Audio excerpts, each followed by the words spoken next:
Chief justice of India ने कहा है कि एयर पॉल्यूशन पर सिर्फ दिवाली के आसपास ही नहीं बल्कि रेगुलर चर्चा होनी चाहिए।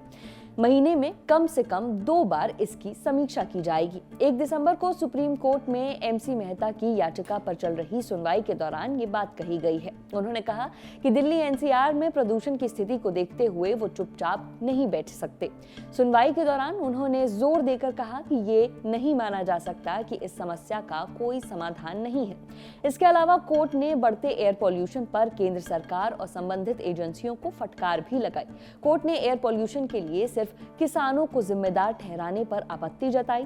सीजेआई ने कहा कि पराली जलाना नया नहीं है। 4-5 साल पहले कोविड और लॉकडाउन के दौरान भी पराली जलाई जा रही थी, फिर भी आसमान साफ और नीला दिखाई देता था, पर अब क्यों नहीं है। सीजेआई सूर्यकांत और जस्टिस बागची की बेंच ने कहा कि पराली जलाने से जुड़ी बहस को राजनीतिक या अहंकार का मुद्दा नहीं बनाना चाहिए। दिल्ली की जहरीली हवा के कई कारण हैं। इस दौरान कोर्ट ने CAQM यानी commission for air quality management से उनके शॉर्ट टर्म प्लान के बारे में भी पूछा। CAQM की ओर से कोर्ट को बताया गया कि इस संबंध में एक हलफनामा पहले ही दाखिल किया जा चुका है।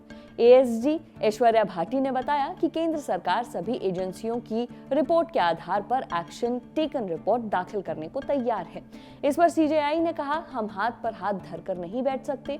कोर्ट सभी स्टेक होल्डर्स को एक प्लेटफॉर्म दे सकता है ताकि वो बैठकर समाधान पर मिलकर काम कर सकें। अदालत ने CAQM को निर्देश दिया कि वो 1 सप्ताह के अंदर ऐसी रिपोर्ट जमा करे जिसमें पराली के अलावा प्रदूषण के अन्य कारणों को रोकने के लिए उठाए गए प्रभावी कदमों की डिटेल हो। इस मामले में अगली सुनवाई 10 दिसंबर को होगी।